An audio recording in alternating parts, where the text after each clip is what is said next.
Hi everybody, and welcome to this episode of the Kaz. In today's episode, I want to show off one of the oddities that I have. It is a baby shark in a bottle. When I was about 12 or 13-ish, I went to Lake George, New York with my family, near where I live now, and I went into the shop there across the street, across Canada Street from the post office, and I got this guy. The shop was pretty neat back in the 80s and 70s and I guess 60s too, but I mean it's been there forever. But they would sell pretty neat stuff like this and Mexican jumping beans and all different types of stuff. Right now it's pretty tame. They sell cap guns and knives and stuff for the tourists. Pretty standard stuff for tourists. But this was pretty neat for me to get as a 12-year-old. It's what I think it's a black tip shark because of the black tip on the tip of the tail and on the tip of the dorsal fin. It's a boy. It has two claspers, and it looks like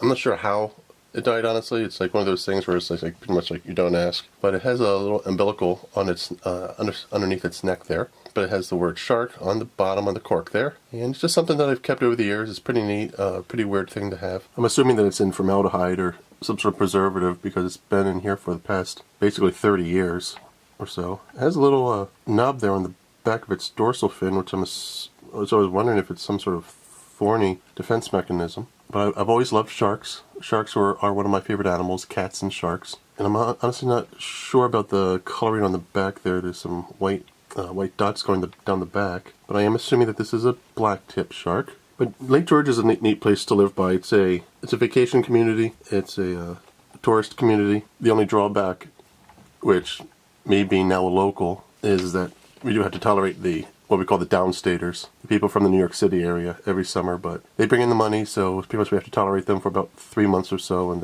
then they go home, and it's back to sleepy Lake George again, which is also pretty neat because it gets pretty eerie and creepy in the summer or in the wintertime when it's basically dead at night. There's no cars, as opposed to the summertime when you have motorcycles and with the motorcycle rally and the cars from the car rally and the tourist cars just constantly on Canada Street. In Lake George you can get some pretty neat stuff, weird stuff, and this is one of the weird things that I got when I was younger.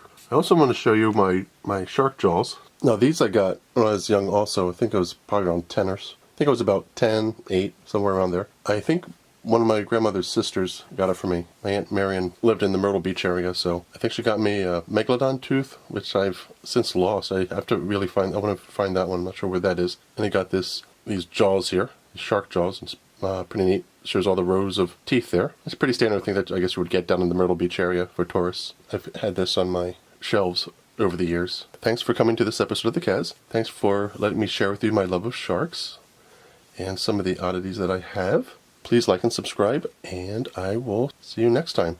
Thanks. Bye.